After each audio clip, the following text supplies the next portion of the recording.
on Your Sidelines, sponsored by Rant Insurance Group, a better path forward.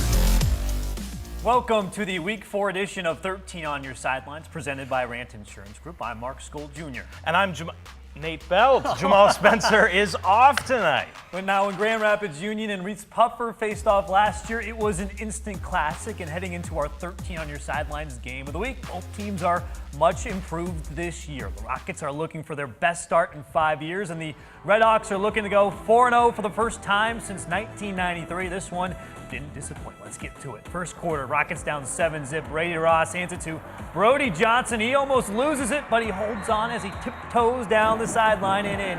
We're tied at 7 to the second. Union down 13-7. Tommy Stevens passes it to bad Jersey Brown. He gets hit hard, but gets in. Union up 21-13. Late in the third, tied at 21. Brody Johnson gets the ball, finds the hole, and he comes right into your living room. Rockets go for two. They lead 29-21. 21 seconds left. Tommy Stevens calls his own number, gets the 3 yards needed. They score the 2-point conversion to tie at 29 going to overtime. Oh boy, the Rockets get the ball first on third down. Ross finds Tate Vanderlest in the back of the end zone. The botched PAT, they're up 35-29. Third down for the Redhawks. Najee Thornton plows in for the touchdown. But hold up, wait a minute. Flag on the play, illegal procedure. Don Fellows is upset. They fail on fourth down, and the Rockets get the victory, 35-29, the final. It's really exciting when you can just have smiles on faces and watch a team overcome adversity when they haven't overcome adversity in a long time, and be able to find out that W, no matter who it's against, in an environment like this. What a game. Union will travel to Mona Shores next week. The Reese Puffer will travel to Wyoming. I was excited to get off the bleachers for at least a second, but I'm right back here. And tonight marked the 15th straight year Forest Hills Eastern and Wayland have faced off. But this time around, both are looking especially good. Wayland and Forest Hills were tied coming into the second half.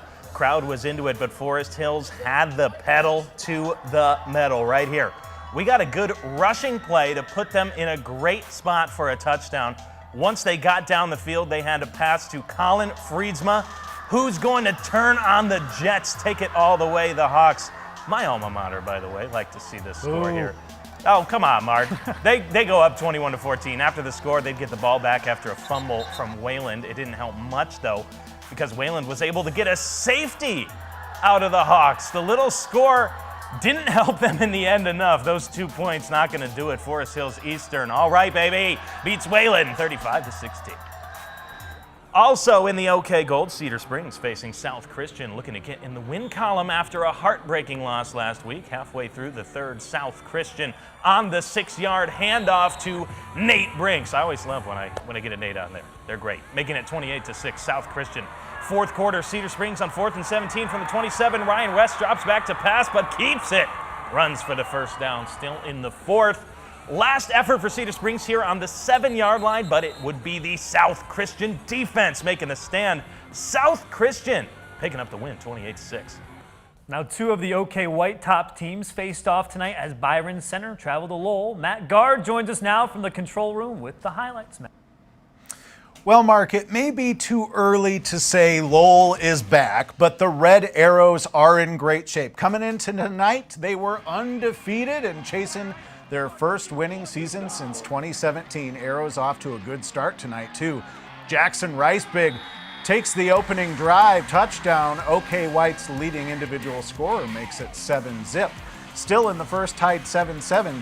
Jason Sevigny shows his speed, outrunning everybody. 36-yard touchdown gives the Bulldogs their first lead of the game. Second quarter, Hunter Schichtel had himself a heck of a night. He hits Isaac Lee for a 55-yard pitch and catch. BC led 28-7 going into the half. To the third now, Hunter Schichtel is tough enough to get into the salty spittoon, and he ate a bowl of nails this morning without any milk. He gets the third tutty of the night here. Byron Center improves to 2-2 after a big win, 48-35. Well, really enjoyed that, little was trip to great. the Salties of Tune. Certainly not going to Weenie Hut Jr., so that's great. Now, we had not one but 2 games tonight featuring undefeated teams squaring off to stay out of Weenie Hut Jr. Now up next, Ludington travels to Oak Ridge for their first West Michigan Conference matchup, and Calvin Christian hosts Belding in the OK Silver.